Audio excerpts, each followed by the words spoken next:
Okay,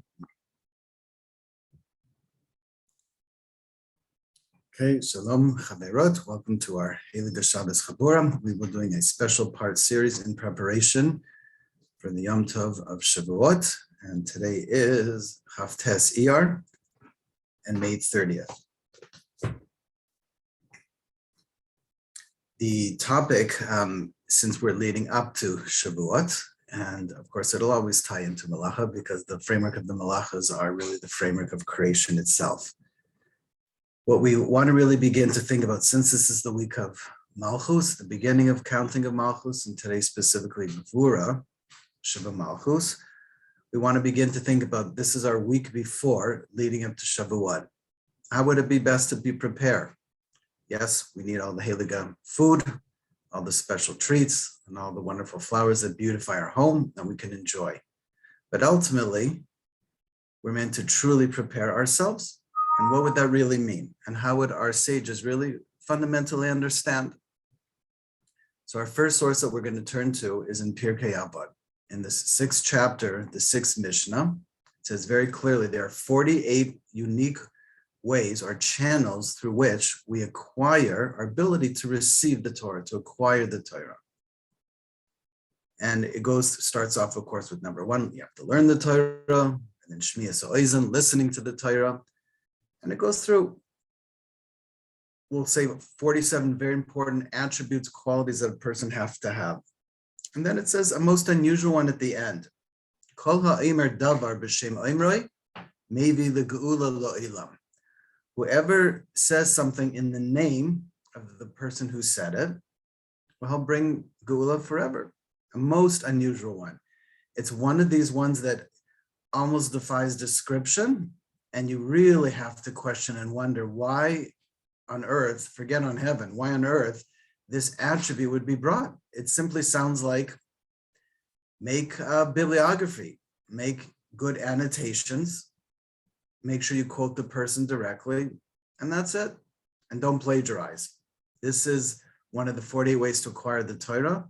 This is the 48th one, and this is the wrap-up one, and it's the only one that closes with an additional clause, Mevi Geula Lo'ilam, that will help to facilitate bringing the redemption forever. And then it even brings a pasuk, Shenemar, B'Taimer Esther L'Melech B'Shem Mordechai. And Esther says this to the king, when it doesn't say King Achashverosh, which really means in code to HaKadosh Baruch Hu, in the name of Mordechai. What is going on here? And this is what we're supposed to be doing in the 49 days of the Omer. Counting the 48 ways is one of the approaches, and the Maharal says on the 49th day, which would be Shabbos this year, you do a sikum, a complete review of all 48. Okay, but what does this last one have to do with fit anything? Clearly, if the non-Jewish world is very clear and don't plagiarize and make sure you quote correctly, the Torah has to be telling us something very phenomenal here, far beyond what this could imagine. So it really goes like this, and this is going to be our preparation for today. Davar b'shem oimroi simply means say that which someone said on their behalf. But what does it really mean? So on the simple level, it means I have an obligation to listen to other people, really listen with my inner ear and take to heart what other people say and make sure I don't misappropriate something as my own, because that would be arrogance. Make sure I say something on someone else's behalf. Make sure I listen to understand it. Make sure I say it clearly and accurately. But what's really going on here? If it was even just that simple, that would already be applied to the number 2 quality of Shmiyas Oizen, to listen with one's inner ear, to listen carefully to the words of Torah and to the words of others. What is this one saying over and above? And you really have to say it ultimately means this idea, but it's a very fundamental idea. The first 47 qualities are all about learning Torah itself.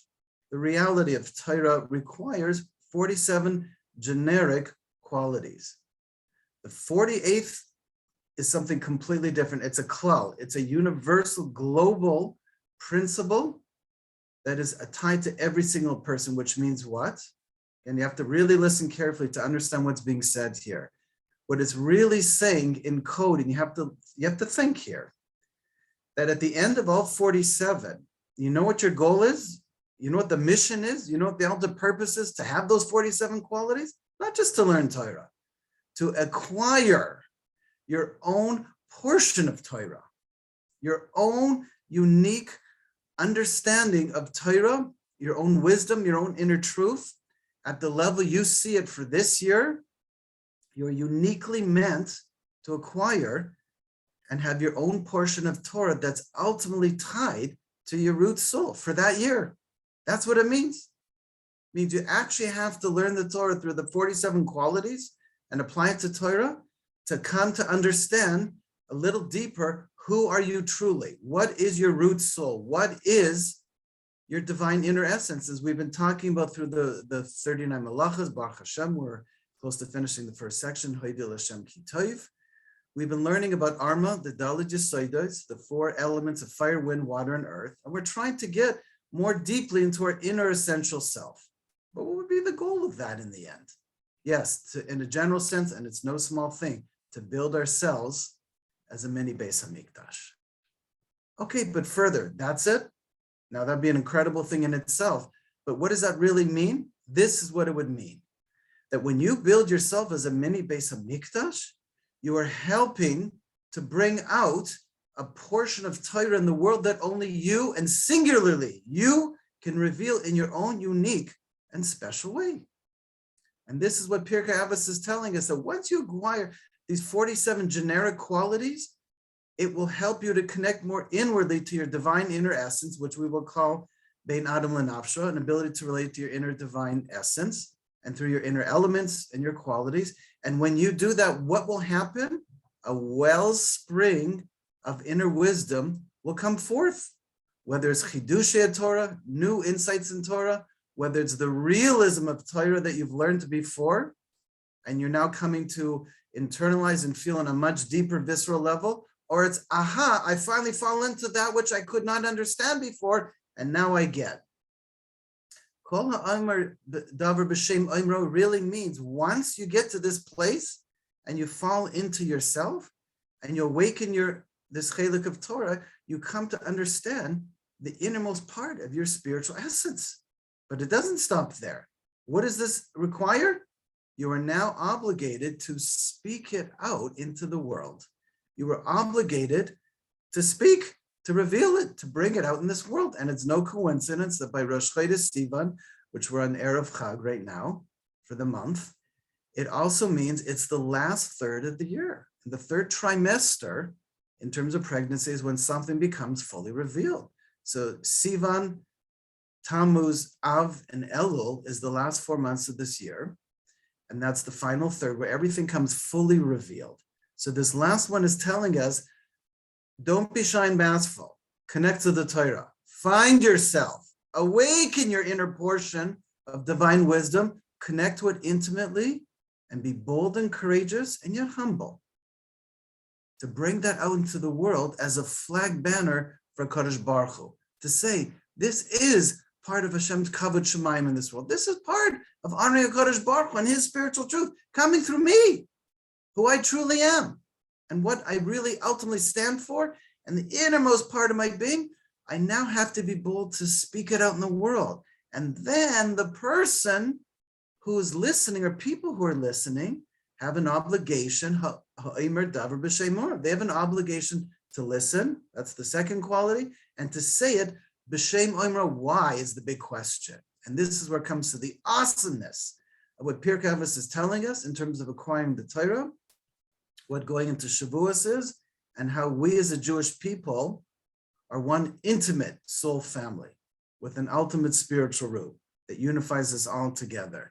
And the answer is as follows. Once we come to this place where we finally come to fall into our true divine inner essence, and we awaken this inner holy voice that has this divine wisdom and can see deeper and more broader and more profoundly than ever before. And then we have to boldly give it a voice and expression to the outside world.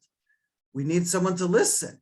And that means all those around us who care about you and love you and appreciate you and understand you and cherish you, want to hear what you have to say. And then we want to take it to heart and to our mind so we can be affected by your words and we can be touched by your soul. and we can be touched by the divine presence that is moving through you. And then when we give it over to somebody else in your name, we are giving witness and testimony to what a gorgeous, beautiful soul this person is. How exquisite their shorsh neshama is, their root soul. And we are saying, Tati, how great are you that you created this divine being? And they connected to their inner essence. And they spoke beautiful words of Torah, your Torah, to reveal your divine truth in this world. And we were affected by it. We were touched. We were moved. And now we give testimony. We give witness to their divine truth and acknowledge their root soul and acknowledge how it affected us.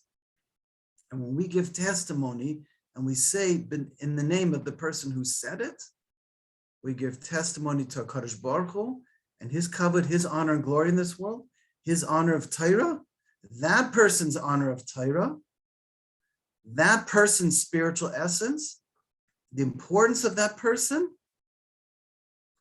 and how it touched me in my life. And that's the dynamic exchange of one yid to another that awakens a true love of each other, a true deep connection to each other, not because we're the same, but dafka because we're different, uniquely different, and very specially so, each one uniquely carved out in its own right. And by giving each person the attention, the acknowledgement, the deep listening ear, to hear, to understand, and to appreciate, and then say, in the name of that person, we are truly giving divine testimony to your own very existence and how important and special you are to the Jewish people, the portion of Torah that you are uniquely meant to reveal, and how you uniquely and specifically are a conduit of HaKadosh Baruch Hu to reveal. And only by joining together each person's portion together, connecting them, joining them, unifying them, fusing together as one truth, what happens next? Maybe Geula, then we can bring the redemption forever. Why? Because just like Esther said to the Melech in the name of Mordechai, we're nothing. We're about to be annihilated. And Mordechai says, Esther, this is your time. And if it won't be you, it'll be someone else. This is why you were created.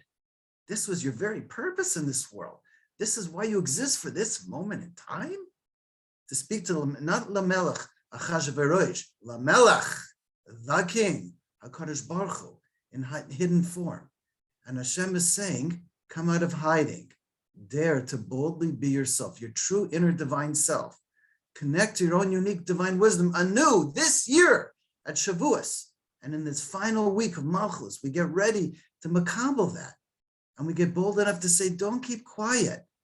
Being quiet in the appropriate time is a wonderful thing, as it also says in the Mishnah in Pirkei Avos, shtika is a wonderful midah, silence. But at the right time, we are also meant to speak out not our own personal truth, our unique portion of truth that is HaKadosh Baruch Hu's truth. And he wants us to. And he wants us to connect in that truth, whether you're the medaber, the speaker, or the shomeya, the listener. And the connection that's forged from one soul being bound up with another in Torah means we're connecting our root souls together. We're truly deeply appreciating each other for who they are and who they're not what we make people to be. We get excited by that. We praise them. We thank them. And we give them back to Kodesh Baruch. And if we do that in a heartfelt, sincere, in-depth way, we are helping to contribute to the actual coming of the redemption mamish. This is clearly the real pshat, what it's saying. There's no other way to understand it. It's bizarre otherwise. It's one of the most strangest things you could see in the Torah. Say something on behalf of someone else. Shkoyach. As the 40th way to acquire wisdom. And HaKadosh Baruch is saying, I need you to uniquely become wise. But the only way you can be uniquely wise is if you dare to truly and boldly and humbly become your true divine self that HaKadosh Baruch Hu made you with all your special, unique elements, your inner godliness as you are and as you're not, and to accept yourself for who you are, and to love yourself for who you are, and to bring that into this world, not because it's about you. In fact, it's dafka not about you. It's about your tati and revealing a part of his divine presence in this world that your root soul is meant to reveal in a way no one else can. And other people are meant to connect to you in that. And they're meant to celebrate you and your own unique, special way of being created and to join in a place of love and respect and honor. And from that place, we could truly be one unified people with one unified heart. And that's the preparation we need to come into with Shavuos. So come Shavuos night, and by Musaf time, where the very special awakenings get blasted into our divine consciousness, we come to understand with a new awakening our innermost divine essence, our wisdom and how we're meant to see our lives and the world and creation itself, and our own unique portion of how we're meant to bring out Hashem's special presence in this world anew, recreate it anew. This is what it means for Pirkei Avos, and this is what Esther's unique role was for the Jewish people to help redeem, working with Mordechai. And even though Lamelech to HaKadosh Baruch Hu in a concealed way, we're meant to take his concealed presence and reveal in our lives to those around us. And we, as the listeners, have to make sure we pay careful attention to all those speaking to acknowledge their beautiful souls, to praise them, to highlight them, to illuminate them, and then join together in such a way that we feel bound up with one another, that we are truly one root soul. Then we can bring out God's full divine presence in this world. And with this, we answer the famous question that's brought down in the Gemara in Yevamos on Samach Beis Amid Beis that talks about why was it that these 12,000 pairs of Rabbi Akiva, who were incredible righteous people and Talmidei Chacham in ways we can't even imagine, were smitten, were taken out of this world? And the Gemara says, at simple level, Shelo Nagu Kavod Zelazeh. They did not conduct themselves appropriately with the level of honor one to another. And the Maharsha says on this, I'm going to read it straight because it's such a wonderful thing. Can't even say it out just in person. The Maharsha says on that very explicitly. What does it mean? Shelo Nagu Kavod? Shelo Yichas Kol Echad Mehem Al Kavod Torah Shel Chavero. They did not give the proper attention to each one of them on the kavod of Torah of their own friend. The ein kavod ella Torah. So what does this mean? It meant that every unique, great, righteous person had a unique way of revealing the kavod of Torah, their own special portion, and they did not give proper kavod to that person's unique portion of Torah that was reflective in the unique spiritual nature, their divine essence, that was reflected in their kavod for that person. And because they didn't do that and join with that and give testimony to that and unify with that, the Torah could not be unified. And if it wasn't unified, on their extremely high level, were not worthy to be the ultimate purveyors of Torah. And the next 5 people, one of which was Rav Shimon Bar Yochai for Lag BaOmer, was meritorious to recreate the whole Torah anew from these singular 5. So we see 2 very profound things here. One, how important it is to be one's most true, authentic, divine self. It's not a luxury. It's not a nice thing when you feel like it. It's not when it works with my life, whether I'm sedentary on the move, whether I got a little going on lots, I'm helping a lot of people a lot, I'm overwhelmed. HaKadosh Baruch Hu is saying nothing doing. You have a divine spiritual obligation and imperative to become your most divine, authentic self daily. And through these 47 attributes, we are aspiring to come deeper into who we truly are through living all of our life experiences every single day, and especially through Sfiras HaOmer and the counting of these core 7 traits and the 49 aspects. We're coming to a deeper, more profound understanding of our most true, sincere, authentic self to reveal that inner divine wisdom and a willingness to reveal it more fully in the outside world, with also a dual willingness to pay attention to others, to hear other people's words, to hear their messages, to acknowledge what they're saying, to give proper honor to their Torah and proper honor to their soul by design of HaKadosh Baruch Hu, and by giving testimony to that, and joining with that, and celebrate and reveling on someone's Torah, not because it necessarily affirms your truth or not, or your way or not, but you're taking time to hear another Yid and their soul, and taking them seriously and saying, I value you, and I validate your existence as a reflection of a Kadosh Baruch Hu. Then that kind of love and that kind of joining together creates a possibility for us to be a unified soul. And then by giving honor to their Torah, you give honor to them. And by honoring them, you're honoring their inner makeup. And by honoring their inner makeup, you're ultimately honoring their inner constitution of the four elements, their unique Salam Elokim. And by joining together Shavuos night for those 2 days, or Eretz Yisrael 1 day, we're coming to unify and say, Tati, we really want Geula, Mamash. And we want everyone's unique special contribution. And we want to understand and appreciate everyone's. And when we want to join together with the divine collective unity that rises above all the points of division and separation,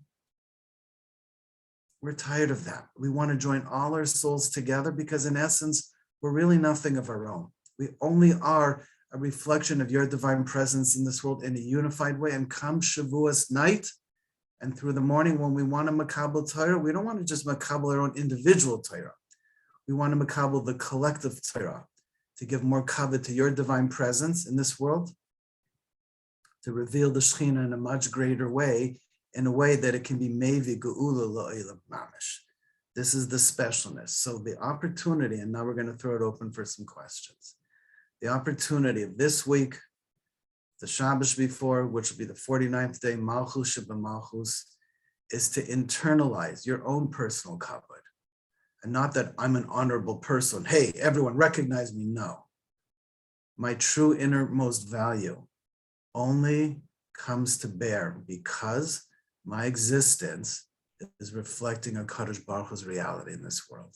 And by giving and receiving and drawing in healthy kavod to oneself, not that we distance from ego kavod, no, that we want to run far away from, but kavod of a dignified, regal, royal, elevated way of existing, that we are the true B'nai Yisrael of Klal Yisrael, we are the B'nai Torah, we are HaKadosh Baruch Hu's true Mamlechas Kohanim, the most regal and of the ultimate divinic dynasty. We're reflecting his presence. That's the honor we want to internalize.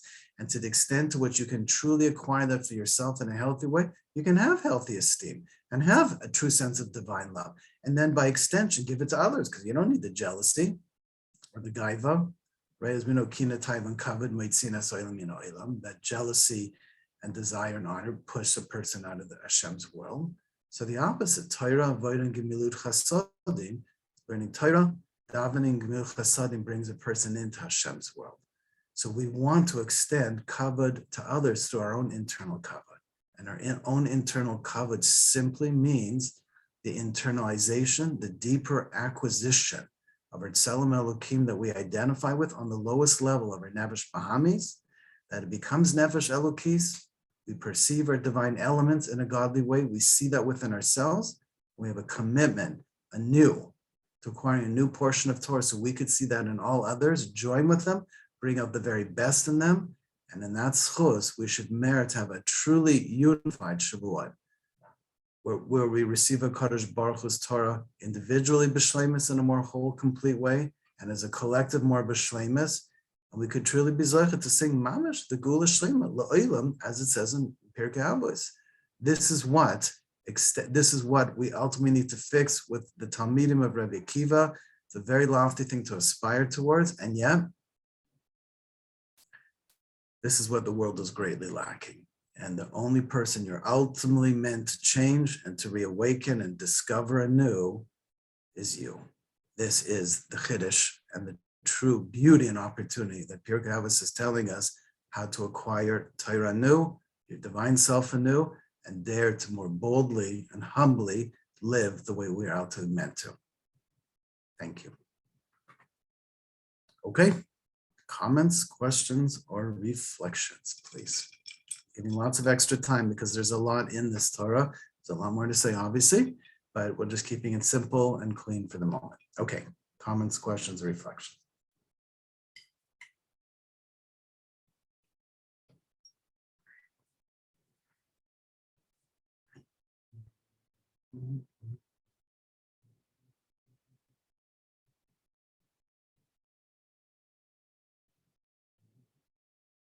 Makes sense, you relate to it.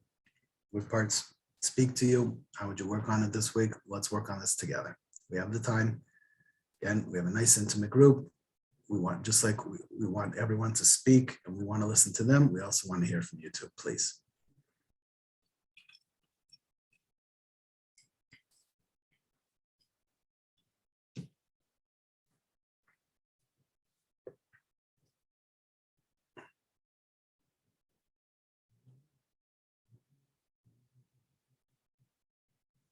I appreciate you acquiring the midah of shtika, of quiet and silence, and that's a beautiful thing. And you are correct. It does say it in Pirkei Avos, and it's an admirable trait. Oh, it says we have to unmute. So, Mrs. Labinsky, if we can unmute everyone. Okay, she apologizes. She was on the other computer. She's just coming to mute. Thank you, everyone. Thank you for letting us know. I appreciate it. Okay, we're unmuting you in 1 second. Thank you so much. I'm sorry about that. Okay, it sounds like people are on. Hold on 1 second. Apologize. I have no idea why this isn't working. Oh, Hashem.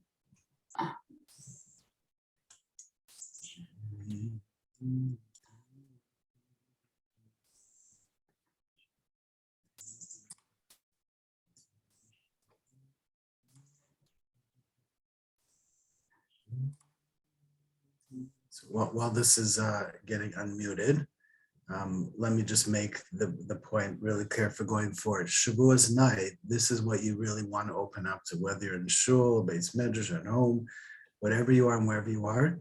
It's a willingness to awaken the deepest excitement and passion for your Torah, for the Torah that excites you the most, that which you want to acquire, you want to receive, you want to draw down, and the one that binds you up closest to Kadosh Baruch Hu. You don't want to be flat or lifeless or, okay, this is what I have to do.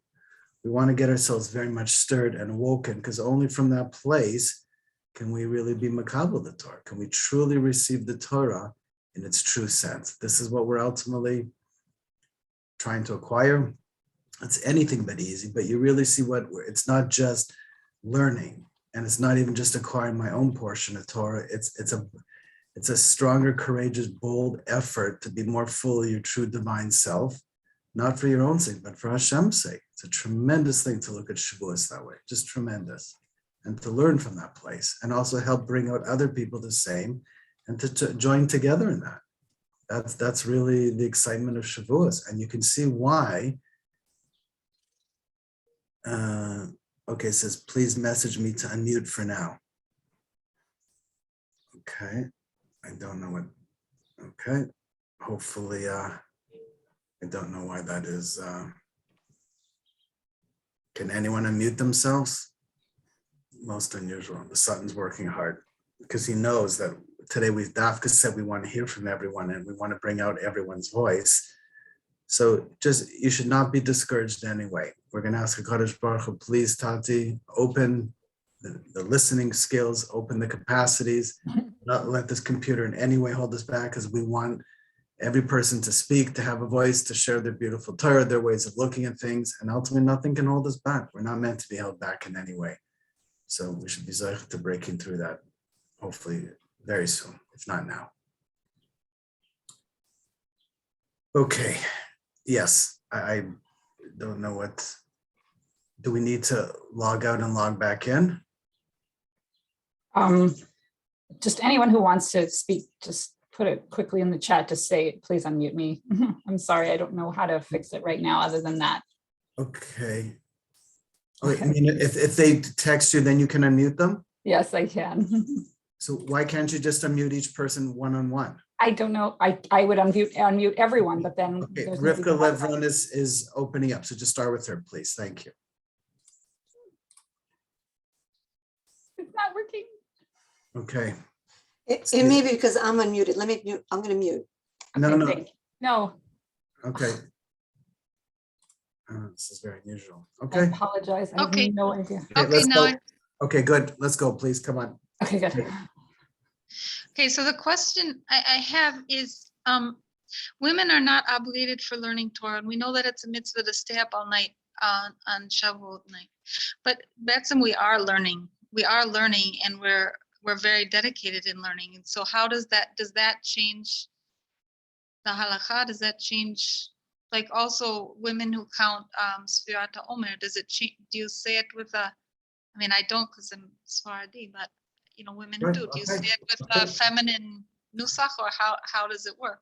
Yep, great question. Okay, so this presumably would be said from a male perspective, a man who has a chiyuv to learn Torah. So we know that a woman ideally is supposed to count Sfiras Omer, whether it's with a bracha, not with a bracha, that even though it's a mitzvah that seemingly is man grama, that the time itself causes it. It's a whole very interesting lamdashan. I was just relearning it again a few days ago. But the simple answer is the way it's typically that time causes something. Sfiras Omer has a whole different approach because we're using time itself as building blocks towards Shavuot. And since it's not a typical way that a mitzvah, the Zman is goyrem, is causative for that mitzvah, a woman ultimately ideally should count, again, whether with a bracha, not with a bracha, etc. But so let's work with that assumption that ideally a woman has to also build herself as a kli kibul, as a holy vessel to receive. So calls man the whole time that she's counting Sfiras Omer, again, with a bracha, not with a bracha, listening to someone else, or even just counting the midot themselves. It means she's also building herself as a vessel. And while she doesn't have a mitzvah deraisa per se, like a man does, absolutely, she still has to acquire Torah, and she has to acquire Torah for her life and all the areas that apply to her. And it means also, even though she's said to have Bini Yisera, an extra level of a deeper inner intuition, it also means, and this is really important, that your own portion of Torah is tied to really, we'll say it in the correct way, one's kol isha, one's own inner voice. And therefore, one's kol isha has to have expression. So for a man, he's not to listen to another woman's kol isha. Why? Because the kol, not just, it doesn't say the words of a woman or the speech. The kol means the innermost voice of a woman that's expressing her inner panemius, her inner soul, her innermost essence to another man that's not her husband. So yes, by extension, he has a mitzvah to listen to his wife's kol isha. But by extension, she has to be true to her own inner kol isha in the real sense. And her kol isha is also very much tied to wisdom, her intuitive wisdom, her emotional wisdom, her experiential wisdom, and her intellectual wisdom. So it's still very important to be able to acquire that wisdom. And again, obviously, woman isn't obligated to stay up at night. Okay, but can she? Is it a good thing? Is it important for her? Absolutely. And not just because I want to strengthen my inner intuition. That the depths of, we talked about fire, wind, water, and earth, right? The fire is your eish, or sichli, your own inner intellectual wisdom, your inner clarity. Everyone has that at their own level. So it's very important because also the Torah really does oxygenate the soul. And you know that. Why are we doing all these, already Kanina over a good few years. I'm going through we're just finishing number 11 and we'll be starting the next section soon because we see the wisdom itself and the applied wisdom and bringing it to our practical daily life is how we change and transform ourselves to become mini vessels for the Shekhinah. And every single person is meant to do that. So however you do that, at home, outside, with a friend, you swap out babysitting, you do it privately, you do it with the child, you do it with the grandchild, you do it on your own, you do it with the chavrusa, just connect to that Torah your own way, because in the depth, what it really means is dare to be more bold than your truest self for this year. That's our goal. That really is our goal. And therefore, it's so imperative, because if you could ask yourself this question, and it's very important, I'm glad you're bringing this up, thank you. How do you understand? Yes, you can say, okay, well, I'm supposed to go into deep psychoanalysis forever and ever. And the answer is no. Yes, therapy helps. And yes, working your meters help and all that. But when you bring Torah into the depths of your being and you awaken it in learning, when you awaken in tefillah, when you awaken in his boidadus, you're uncovering a portion of your divine being. And it's important that when you uncover it, you don't cover it back up. You uncover it, you discover it, you reacquire it, and then you become it. You identify with it. You say, this is the true me, and I don't want to be anything else but that. And you never know what piece of Torah, what shir, what chabur, or what anything you're going to hear, read, whatever, that's going to awaken part of your divine soul. Don't just get caught in what you're learning. Get focused on what it reflects back to you, what it's revealing in you, and see what is Hashem asking of you to awaken within oneself. And when we do that and really take it seriously, you're a changed person. You're really never the same. And that's the whole point. We're not trying to ever be the same. So we do that in micro processes throughout the whole year. During Pesach, the explosion of that the new potential divine newness, working through the Aimer, building ourselves systematically as a vessel through the Midot, the core character traits, and then Shavuot, drawing down that high divine potential for ourselves. But now it's no longer potentialized, it's actualized, it's revealed, it's acquired and earned through our own hard-earned efforts in a way that is built into who we are. We identify with it, we live it, and then we reveal it fully in this world, which again is why we said that Rosh Chodesh Sivan coming up tonight, Mirz Hashem, or close for those in Eretz Yisrael, is the last shlish, the last third of the year, where everything becomes fully revealed. And that means us, the very seedlings that we planted at Rosh Hashanah time, through the Chagim, through Chanukah, and through Tu B'Shvat and Purim and Omer and Pesach, all the way through. The birth is the new us. And not to say, hey, look at me, look at how great I am. No, it's to connect to ourselves in a deeper way where we really acquire our own divine being. We identify ourselves as really a chelik Elokaim Emal, a portion of a Kadosh Baruch Hu, and we live more boldly, more unapologetically, and much more humbly with that our true identity is really a divine identity. And our very existence is to manifest Hashem's divine presence in this world. And when you start to feel it, you really feel your inner holiness. You feel your inner divinity. It's not just a nice mystical concept of the Kedusha of Shabbos, the holiness of Shabbos, the holiness of Yom Tov, or it's like real. We're meant on the ego level, on our own very base level of human existence, to actually identify with ourselves in that very lowly way as an actual divine being, and to feel that divine presence moving through us and the holiness surging through our body, all the way down from higher consciousness into our elemental identity, down into the actual limbs of our body. And Shavuos is where we reveal that on Har Sinai, our own Har Sinai. So that's absolutely for everyone. And then, of course, if you're married, attach your portion to your spouse, and your spouse attaching it to you. And every year, we're recreating ourselves anew, getting closer and closer in a more approximated way to our truest divine self. And each year, we're bumping that up.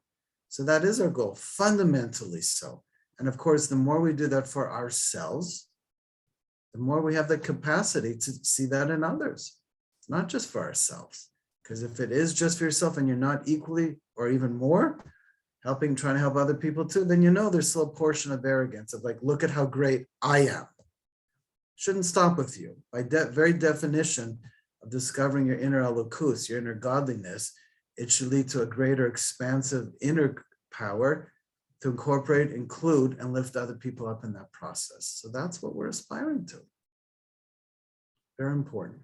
Thank you for addressing that. Again, I don't know where we're holding with I guess if you can text in your whoever's unmuting next, and hopefully my wife will be able to mute again. I apologize, but again, we see clearly here, this has never happened before, but of course it would happen now. Why? Because it's the week before Shavuot. And the Satan works boldly and very greatly to mute the voice of the Jewish neshama, especially the voice of the Kol Isha. And while it may look like, oh, it's just a cyber thing, no. HaKadosh Baruch Hu wants to hear a voice. And sometimes when it's muted on the outside, he's testing us to dig deeper, to awaken that voice and say, no, wait, like you have an invoice, so we're going inside to invoice ourselves, to bring out that voice, to say, no, nothing can hold back. Why? Because it's not for ourselves. It's for the divine revelation in the world itself. And of course, this is what the morning was. The morning was we could go deeper into Kavod Habrios, giving honor to each person as a mini expression of a Kadosh Baruch Hu in this world, including and especially ourselves. Thank you. So this is very important. And when you really see, and to whatever extent we're not quite there yet, okay, work on how would I carry myself in a very honorable way. And you think about like what that means. I'll just share with you one quick story, just since we'll wait till the next person texts in. many years ago, almost, dating ourselves, of course, but Baruch Hashem, I had the opportunity to travel throughout Australia and New Zealand for the year and in Southeast Asia. And in 2 places in Indonesia, I had the opportunity to meet 2 kinds of royal people. One was actually the prince of the king of Indonesia. Thank you. We'll meet you in a second. Thank you. And I had the opportunity to spend a few days with him. He was campaigning for his uncle, who I think Suharto was the president at the time in Indonesia, right? You're right, hundreds of millions of people, huge, 27 islands, hundreds of millions of people, huge. Indonesia is massive. And for whatever reason, I had a special mazel. And he wasn't more than 5'1", but he wore extremely regal clothes of brown and many shades of purple. And the way he conducted himself around other people, he spoke several languages, including English, which I was able to communicate. I was awe-inspired by his sense of dignity and majesty. It was an incredible thing. And even though it was a non-Jew, and you could say, okay, when you see the importance of royalty and majesty, it's reflective of what we're supposed to find in ourselves and how we dress, how we talk, how we walk, how we conduct ourselves. But most importantly here, how we see ourselves in the truest sense. You have to have that own divine image of oneself to then project that on the outside. Another person, without getting into too much detail, I had, again, another interesting mazel to meet the top actress and singer in all of Indonesia for that year. And without getting into all the details, an incredible thing. And I actually spent 2 weeks with her on tours and other things. And very similarly, had an incredible, majestic, royal quality to her that was just, it was really awe-inspiring. And those 2 people in particular, even though they were non-Jews, because I hadn't identified that with myself yet on a Jewish level, to really begin to awaken and eventually over time to internalize the importance of living with dynasty and majesty and regalness. And it's not just for the monarchies or the royalties or the extremely special in our generation. It's for every single Yid. And we have to really identify ourselves that way. So by extension, we can give the proper honor as another royal being and bring out the high level quality, because that's the Davidic dynasty, is to bring out the majestic quality in each Yid, only to the extent to which we can see that inwardly in our own self-image, in the divine self-image, not the ego self-image, but bringing it down, and then a willingness to see that with others. That's what we're aspiring towards. And the spitz of that, the whole year, comes at Shavuos time, where it's a very majestic time. So whether you're at home, doing your own private thing, or out in the community, whatever form, internalize your own royalty, in your own divinity, in the real, most true sense, inwardly, outwardly, and ask HaKadosh Baruch Hu to fill yourself up in the greatest way, but not for yourself. So Tata, your majesty could shine in this world. And this is the very last mission in Pirkei Avos. Kol Masha HaKadosh Baruch Hu bara ba'olamai. Everything that HaKadosh Baruch Hu, that he created in this world, Lo bar, was not created ella lichvaydai, for his honor. So you could say this seems to be a kasha on everything we learned. We talked about one honor and other people's honor, and all of a sudden it's Hashem's honor, and Hashem says no, they're not separate. The 3 are really one. Your honor, discovering your own inner elokus, is my honor. Discovering your friend's honor is my honor. You connecting together in an honorable way, in a glorious way, is my honor. And when you tie it all back to me, you'll come to see it was only and all mine. And that was the special closeness Klal Yisrael had with the HaKadosh Baruch Hu at Har Sinai. This is what we have to recreate down in this world again, so it could be Mevi Geula La'olam. That's what we're hoping for. So you see what we're really aspiring to? An internalized sense of our own divine identity in the truest sense, and to truly live like that and see it in others and say, Tati, we want this world to reflect that, because that's all there is. That's what the Torah is meant to bring us to. We should be zayich. Okay, we asked for the next one to unlock, Yehudi Sarah, so if we can unmute her, thank you. Okay, great, please. Yes. Thank you. Thank you. First of all, thank you for sharing what you did about Rabbi Akiva's students, because I never quite heard it explained that way. I never quite understood it in that way. So thank you. and also for sharing about I know each part of the year has its own potential, but for explaining in a way that I understand it better now, the potential of this part of the year and from Rosh Hashanah and coming all the way through. So I really appreciate that. So my questions are really very practical and they're tied together. One is, well, and also because thank you for, like, I see that from the time I became Baal Teshuvah, my like what fires me up has changed. It's changed over time. So I see that. So one is how you define Archaic in Torah, because I don't think, but I may be wrong, I don't think you just mean like a particular parsha in Torah. Maybe you mean like the particular ideas of Torah that we gather in. And the other is to get a little more clarity about how we identify our own. So thank you. Great. Thank you for acknowledging. I appreciate it. We should keep internalizing all the important things. So when we talk about learning Torah, obviously there are many ways. There's what's called the tikkun, which some people read, which is like the first verse and last verse in the whole Tanakh. And then it goes through Mishnayos and then all the mitzvahs. It's a number of hours to read, as if to say, Hashem, we want to acquire the whole Torah. Many Hasidim, other people say the whole tikkun a night, some do, some don't, fine. For us, what we're talking about right now is very fundamental. Whatever you're going to learn, yes, it's only a small, tiny drop in the ocean, right? It's a small, tiny fraction of the Torah. But what we're saying is when we learn that piece of Torah, we're saying we want to generalize it from something specific to the totality of our relationship to Torah itself. The Torah ultimately is an ultimate divine system of truth given from the creator of the universe as a blueprint of creation to his Jewish people to fulfill his divine will and mission in this world for us. So whatever you're learning, you awaken that in you, and then you want to generalize. It would be like someone saying to a spouse, we had a great moment, but now let's talk about our anniversary. And then let's talk about our marriage. And let's talk about the totality of our marriage and the purpose in our marriage and how special it is and what we're dedicating ourselves to.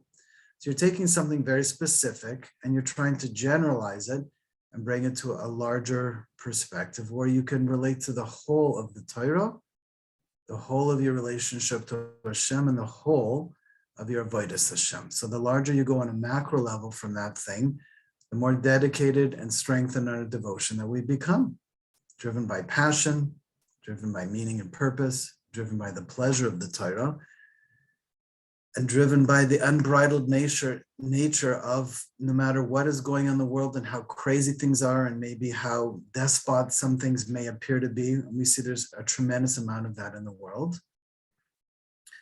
The light of creation through the Torah itself and each one of us having a portion gives us the ability to rise above everything in this world. So we are really coming back to a Kadosh Baruch Hu like a marriage and saying, Tati, we're getting remarried again. And the Maharal says this and others that Kriyas Yam Suf, the seventh day of the Exodus of Egypt, was the splitting of the waters. Mystically, it's compared to a birthing process. I think you can appreciate amniotic fluids, etc., the birthing in the Jewish people. And Shavuos was the marriage between us and HaKadosh Baruch Hu, the ring of Torah that binds us together is the Kiddushin that we get remarried to HaKadosh Baruch Hu. So it's a time when you really are rededicating and redevoting yourselves to divine service, to understanding truth in a bigger, broader, deeper, more real way, and internalizing it into your divine identity. So whatever you need to fire yourself up, that you rededicate and you recommit yourself in a bigger and broader way, Shavuos night, that's what we're trying to access. I'm pure Ratzon, the pure inner will, how I want that my own limited human earthly will should reflect your divine will in this world for me, anew this year. That's what I want. Tati, please help me to reawaken, resharpen my inner will, that it should want to fulfill your will for how I'm meant to use my divine service to reveal your divine truth in this world, in concept, in practice, so we can bring more of your divine honor and glory to this world, so we can work closer to helping to truly bring the actual divine redemption in the world itself. That's what we're trying to focus on Shavuos night. How you do that, what you learn, that's up to you. In terms of changing yourself, what we're trying to do is to gradually strip out more and more layers of our own ego. the ego says that we're so great because look at me and I'm terrific, meaning my own separate independent existence, or I'm really nothing. Who am I? I'm not special. Nothing. I'm just your average person. I don't really excel at much. I don't do anything terribly great. I wasn't born into any families of dynasty. I don't have any great exceptional qualities. I had a very average GPA. I'm not doing a lot. Who am I? Right? I would call that inverted ego. It's deflated ego, but ego nonetheless. We have to come, if we are just like we make Hashem the king, we have to be his servants. And if we're his servants, we are his divine being servants. We're serving the king himself. And therefore, we have to see our own divinity to fall into our divine service. And again, this is what I was sharing with these two people that I had met. Again, even though they were non-Jews, and I'm acknowledging that. But when you do, and again, anyone you meet a special yid, you see their majesty, their regalness, their divinity. We're trying to find that in ourselves. So we want to work on internalizing. Sometimes it's pushing up the junk in our brain that says there's nothing unique or special about us. Sometimes it's pushing up the junk in our heart. All the klipot, all the berries around our heart that just clogs up the heart with a lot of junk, nonsense, inner corruption, just falsehoods, things that are distorted realities of this world. And we want to purge that and saying, I want a mind and heart that's healthy and thriving, that can reflect your truth in this world, HaKadosh Baruch Hu. That's what I want. And I want to align myself with that. I may feel that on my own I'm nothing, but that could be healthy bittul to saying, I may be nothing on my own, but by connection to you and by extension to you, I am truly something.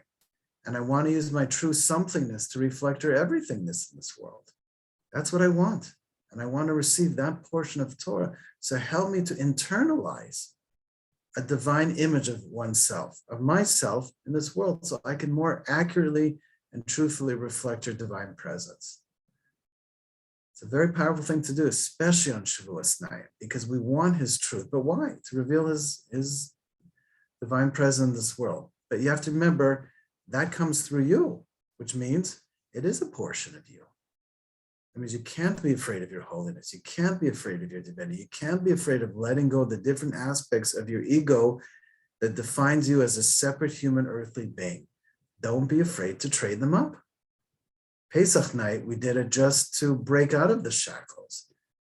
We toil to build ourselves down in this physical earthly world through our character traits by slowly reshifting our inner elements.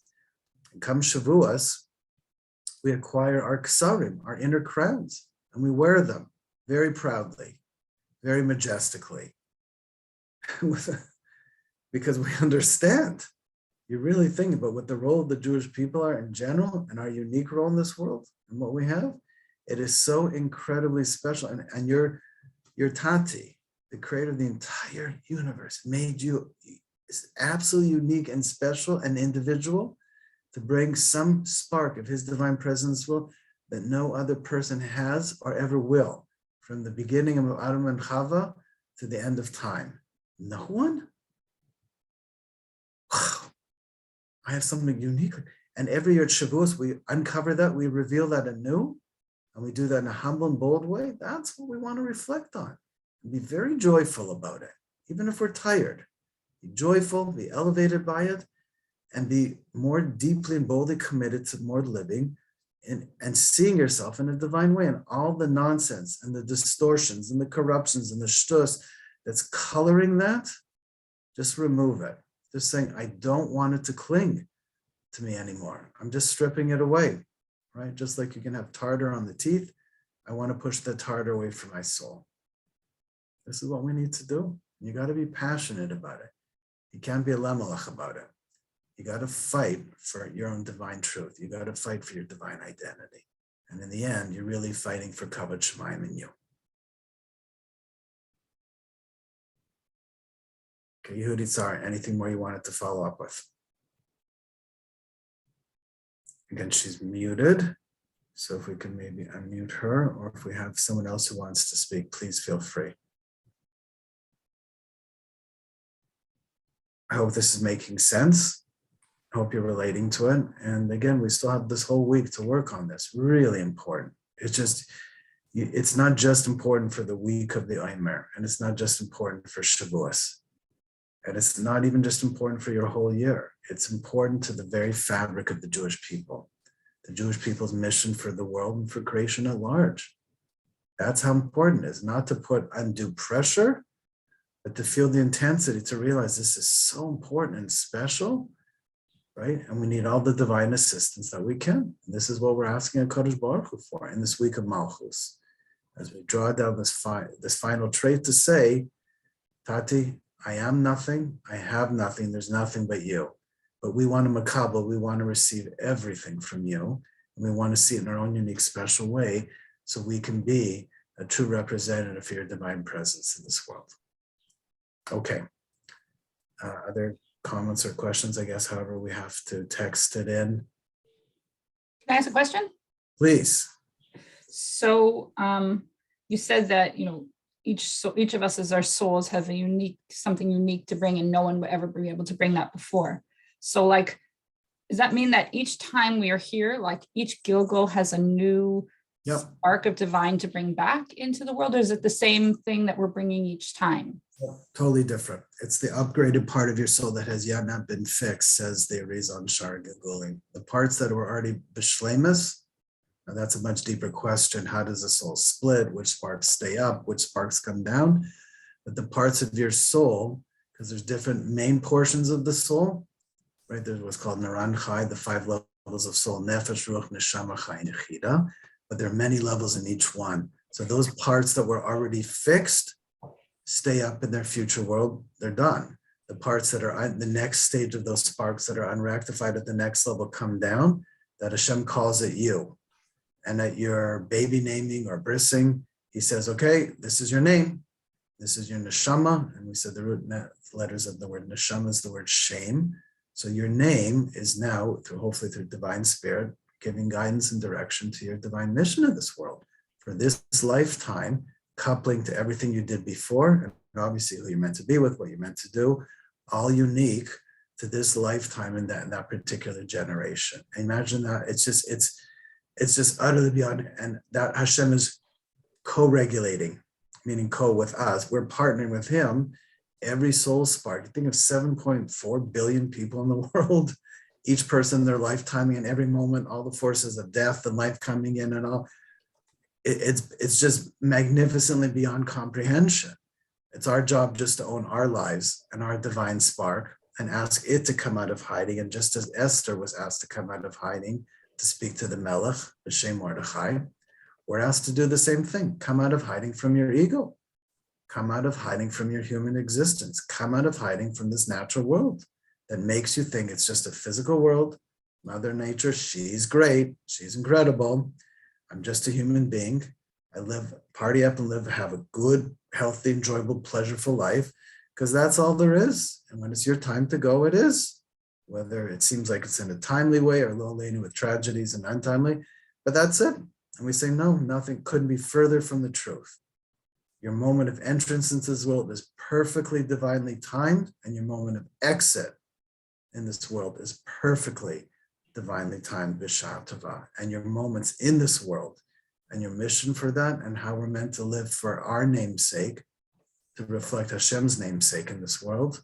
And every experience and every person you meet and every opportunity that comes your way has a mini divine mission in that. So that's just, it's just wow. It always brings the wow factor to everything you're doing, even if you're in a pile of muck, proverbially. Because Hashem is in the muck too. Wherever you are, he's there in a more revealed way, somewhat concealed way, sometimes even very deeply concealed way. So therefore, there's always a place to bring Hashem into every moment of our lives at every turn. That's the exquisiteness of the Torah. We're nothing with it and everything with it. And that means we're nothing without a Kadosh Baruch Hu, because living as a limited human earthly existence is nothingness.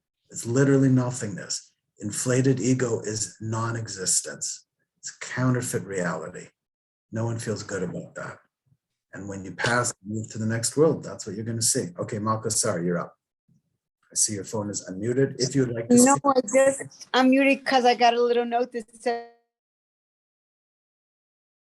the host wants you to unmute.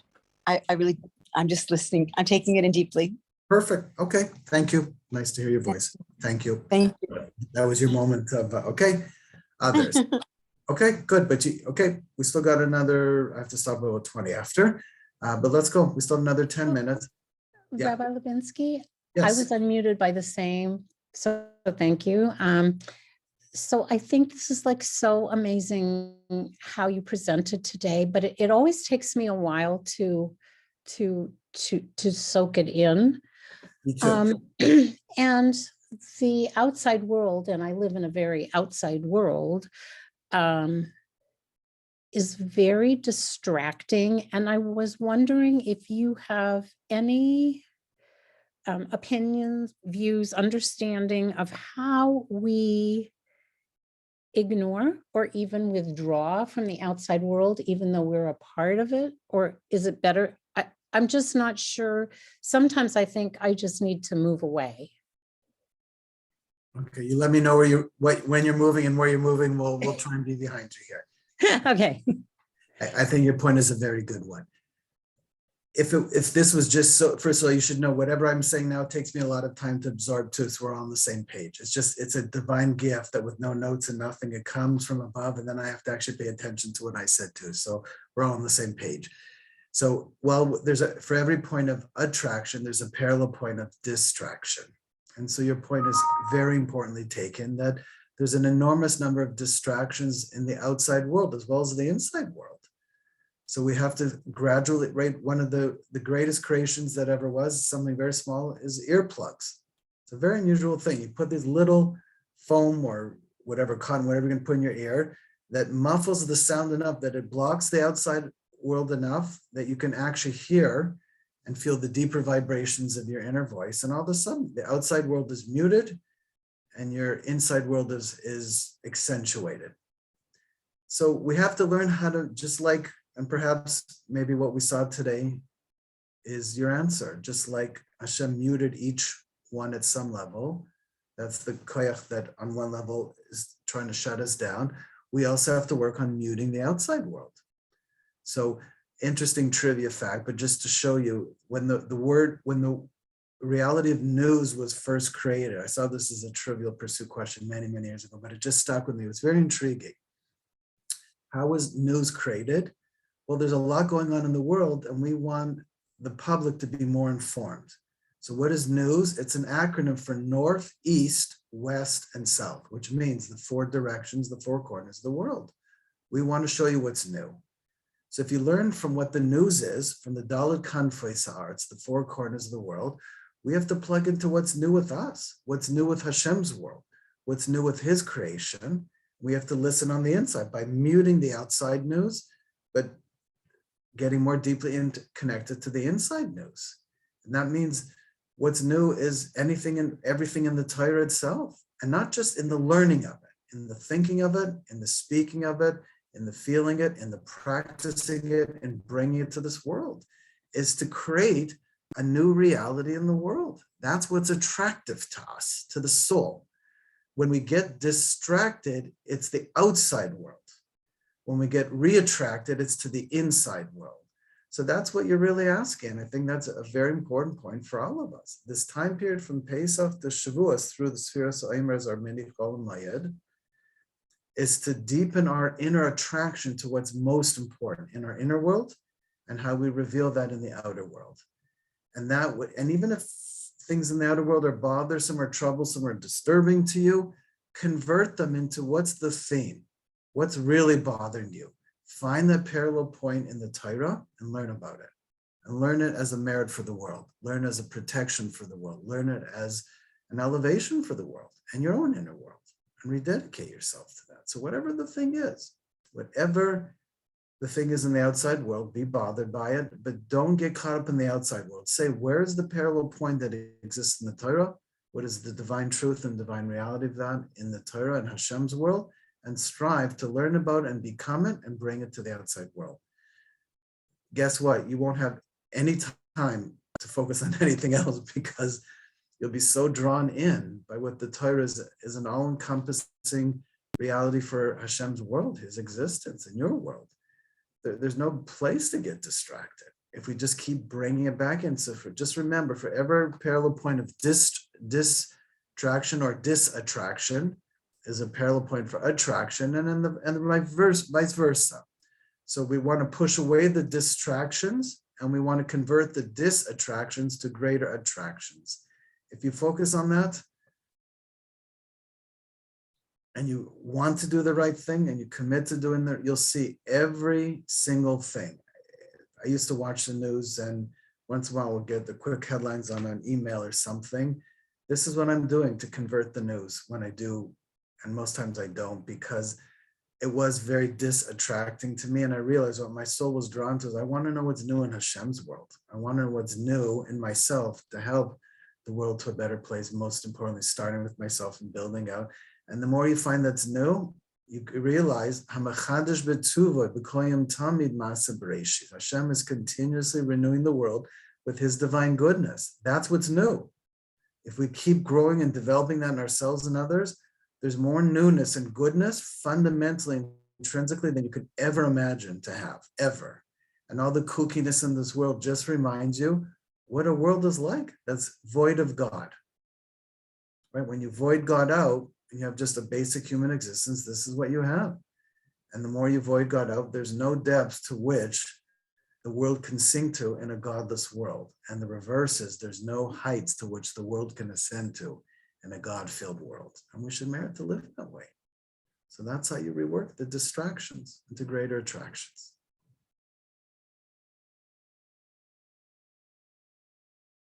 Thank you. Okay, thank you. Looking faces, messages. Okay, we have time for one more comment, reflection, question, and then we will give everyone a bracha and move forward into Shavuos. Please feel free. In the real sense, please feel free. Feel and be willing to be free. Correct.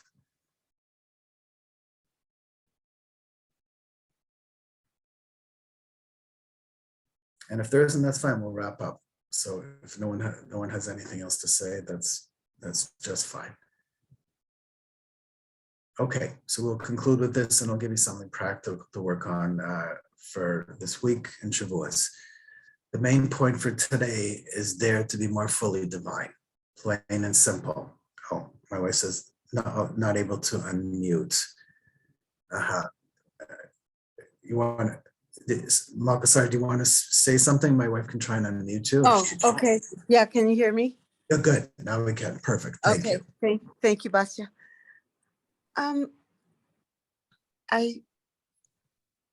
Is there any, I don't know. Okay, let's see, try and get legible here.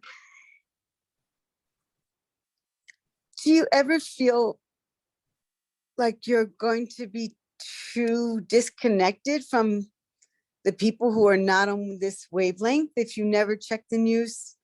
Do you hear what I'm saying? Like, I understand it's a distraction, because when I check the news, and at this point I only read headlines, it's sort of just like this feeling of staying connected with what is happening. I hear that. I can relate to it in a very small way. But for me, okay, so I relate to it in a small way, yes. In early years, I related to that a great deal more. So yes, I do appreciate and acknowledge. The higher way I've tried to think about and aspire towards over these last number of years, instead of being connected to them and external things like who's the latest position in government, what tragedy is happening, what economic thing is happening here, whatever, what latest natural disaster, connect to people in a way that's based on truth, whether you have to be the conduit for it or connect to them. Hey, how's your week going? Anything interesting you learned? Anything new you learned or saw about yourself? I love to hear. See, the reason why people eat empty calories by discussing these outside things, because they're not filled with healthy calories coming from a more vital, nutritious place called the Torah. Everyone has to, we'll close with this, everyone has to make a big deal about something. Here's the problem, here's the challenge. The challenge, Not. I'm sorry. the challenge is we make a big deal about things that are small. Suppose they haven't eaten anything nutritious. I mean, Then you're obligated to share some of your food. You're obligated to share some of your food. Every person's soul is hungering for divine wisdom. Even if, I remember once a guy saying to me, Rabbi, I'll tell you why I'm not going to come to class. I'm like, great, can't wait to hear. You know where I get my high from? Really? Baseball games. I'm like, wow, that's fascinating. That's about one of the fastest moving sports on planet Earth, next to ant crawling. So what is it about baseball that's thrilling to you? Well, when that person comes up to bat and they swing it at full force and that ball zings 300 plus feet over the fence and the crowd goes wild and they're roaring and this person is running around the bases and everyone's cheering, there is nothing like it. And I said, nothing like what? So he went and started to describe more about what the pleasure was. And what was the pleasure essentially? That a group of people are getting excited together for something good. That was the pleasure. And I said, that's fantastic. That sounds like a wonderful pleasure. Do you realize the Torah is replete with examples of how to join together in a meaningful experience and to take tremendous pleasure in something good that's happening? Except the difference is, do you know most of those people? Let's say there's 25,000 people in the stand. How many of those people do you actually know? 5. Okay, so out of 25,000 people, you know 5, and you can take pleasure being with strangers. See, that's my point. That's my point, Rabbi. You don't have to know them. And I said, but what if you got together with 25,000 strangers, with 20,000 people you knew, and you rallied around something good that had meaning and pleasure? Would you not agree that it would be equal to or greater? See, what he heard was, I'm not negating your experience. I'm trying to extract the kernel of truth, build it back to something greater about what, in this case, Har Sinai was, or a group of 10 people that you know praying together and rallying around something good and taking pleasure in it. The Torah has that pleasure in there, and it has it in a much far greater, higher way. So it's funny, the very thing you said is the basis for why you wouldn't come to class, perhaps could be the very basis why you would actually enjoy the learning, assuming what you told me was correct. See, everyone's experience in something has a parallel in the Torah. There's no such thing as any pleasure in this world, whether it's permissible or permitted, that doesn't exist in the Torah first at its root. So therefore, feed someone's soul, even if they're anti it. Because in truth, a collective experience where you rally around something common that has a higher purpose and thank you. goodness. So I think that's really the point. And everyone has an entry place if you take time to care for someone and love them for who they are in an unjudged way. As soon as they feel judged or criticized or outside or, well, I'm not part of you guys. And again, we all know that anyone who's a Baal Tshuva, I certainly never felt like part of the Jewish people. I wasn't even identifying Jew for half my life. So I know what it's like to be fundamentally outside the stadium, as it were. So you have to meet someone where they're at, give them a little taste and build them back in and say, guess what? There's a place for you too. In fact, here's your seat with your name on it. Everyone has a place in the Jewish people. Everyone has an ois, a letter in the Torah. Everyone has a contribution to make, and you have yours too. So I think that's the higher way to connect to something in something meaningful in a way that you build them back in. Because otherwise it's very superficial, it's very temporary, it's very fleeting. And it's saying what we only have in common is what's tied to the weather, sports, politics, economics, the answers. That's so trite and trivial. We have something much deeper between us. Even a Yid who's very far off and someone who is very estranged and someone who you seemingly cannot relate to in any way. Take a minute or two to just get to know them, befriend them a little bit, listen to them, what's going on in their soul. Makir Tov, acknowledge the inner goodness in them, and you'll be amazed how close you can feel. So we should be zoicha to truly understanding what's new in our world, what's new in the world of the Jewish people, what's new in the world of Torah, how to serve HaKadosh Baruch Hu individually and collectively, And the Merit Hashem, may we truly merit, like in the real sense, merit to fall into our divine portion and help others to bring up theirs as well. And the more unified we become in our ways, we should merit to really, if not hasten, actually see and really live the real reality of redemption truly in our times in every way. And knowing we have a unique and special role and a unique special portion to bring in that. You have to be bold to want this and really live like this. But in truth, all we're doing is just returning back simply to our divine existence. And that's what we want. So Mir Hashem, 2 weeks today, post Shavuot, with our new higher selves in the last third of the year. We will continue with the reality of bishul and cooking and breads, and there's a lot of growth principles to be had and to be awoken here. And then Mir Hashem, from there we'll go forward. So thank you everyone for coming today and for contributing. And again, I won't even apologize for the mutedness, but I will challenge you in saying, dare to unmute yourselves in your own life, and perhaps that's the higher hashgacha, and work very hard not to mute others, to really listen carefully and to be attuned, and we should merit to bring the collective voice of the Shekhinah fully into the world this year.